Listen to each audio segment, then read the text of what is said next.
है ना। देवता गए और राक्षसों से इतनी मधुरता से बतियाए कि राक्षसों ने कहा चलो हम समुद्र मंथन के लिए तैयार हैं। लेकिन समुद्र मंथन होगा कैसे? बोले बहुत बड़ा पर्वत है मंदराचल। देवताओं ने कहा चलो मंदराचल पर्वत हम लोग उठाते हैं, एक साइड में तुम लोग लग जाओ, एक में हम लग जाते हैं। लगे मंदराचल पर्वत उठाने, तब तक हमारे गणपति बप्पा जी आए। गणेश भगवान ने कहा कोई भी काम किया जाता है तो पहले हमको याद करो, तब वो निर्विघ्न काम संपन्न होता है। तुम इतना बड़ा काम करने जा रहे हो, केवल अपने फायदे की बात, समुद्र मत लो अमृत निकाल कर पी लो, इतना बड़ा काम करने जा रहे हो, हमको याद किए? अरे राक्षसों से कहा, राक्षसों ने नहीं किया, पर देवता तुमको तो याद करना चाहिए, हमारे पिताजी के ही डायरेक्शन पे सब काम होता है, हम ही को नहीं याद कर रहे हो। प्रथम पूज्य हैं गणपति ने कहा पिलाता हूं अमृत तुम लोगों को। और जैसे पहाड़ लेके चले, पहाड़ डिसबैलेंस हुआ, कितने देवता कितने राक्षस खंडित हो गए, किसी का हाथ टूटा, किसी का पैर। राक्षस दूर जाके खड़े हुए पहाड़ से 500 मीटर दूर गए, वो कहे भैया हमको मंथन उंथन नहीं करना, हम जैसे हैं वैसे ही ठीक हैं। देवता सब भगवान के पास भागे भागे आए, बोले प्रभु ये तो पूरा प्रयास किसी किसी तरह से मीठा बोल के तैयार किए थे, ये तो सब चला गया। भगवान बोले हाँ, चिंता मत करो, कभी अगर कोई काम करने जाओ विघ्न आए तो छोड़ के नहीं भागना चाहिए। जिसने जीवन में संघर्ष नहीं किया वो कभी उत्कर्ष को प्राप्त नहीं कर सकता।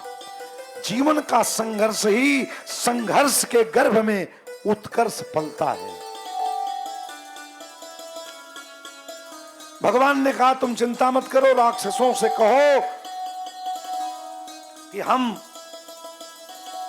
पर्वत को लाके समुद्र किनारे ही स्थापित कर देंगे, इसमें आपका सहयोग नहीं चाहिए, आपके सहयोग की कोई आवश्यकता नहीं है। भगवान ने देवताओं से कहा आंख बंद करो। गरुण जी को भगवान ने आदेश दिया, गरुण जी देवताओं के कल्याण हेतु पर्वत को आप समुद्र पर स्थापित कर दीजिए। भगवान का आदेश हुआ, रंच मात्र समय लगा, देवताओं के प्रार्थना पर गरुण जी आए और गरुण जी ने थोड़े ही समय में पर्वत को समुद्र तट पर स्थापित कर दिया। और जैसे स्थापित किया, अब पर्वत तो आ गया। अब देवताओं ने सोचा कि पर्वत से मंथन तो होगा, पर मथनी का काम कौन करेगा, इसमें रस्सी कौन लगेगी, क्योंकि रस्सी मजबूत रस्सी चाहिए पर्वत को पकड़ के मंथन करना समुद्र। देवताओं ने कहा देखो रस्सी छोटी पड़ सकती है, हम लोग ऐसी रस्सी का प्रयोग करें कि आवश्यकता पे अपने आप बढ़ जाए। बोले तब, बोले तो सामान्य नहीं, एक वो कोई सजीव अगर रस्सी का काम करे तो और उसमें क्षमता हो शरीर बढ़ाने की तो काम हो सकता है। बोले ऐसा कोई नाग नहीं है, वो नाग है बासुकी। और कहा जो नाग हैं वो गण हैं भोले बाबा के। भोले बाबा से प्रार्थना किया देवताओं ने, महाराज आप ही करुणा करिए। हे महादेव, शंकर जी ने कहा क्या करना है बताओ।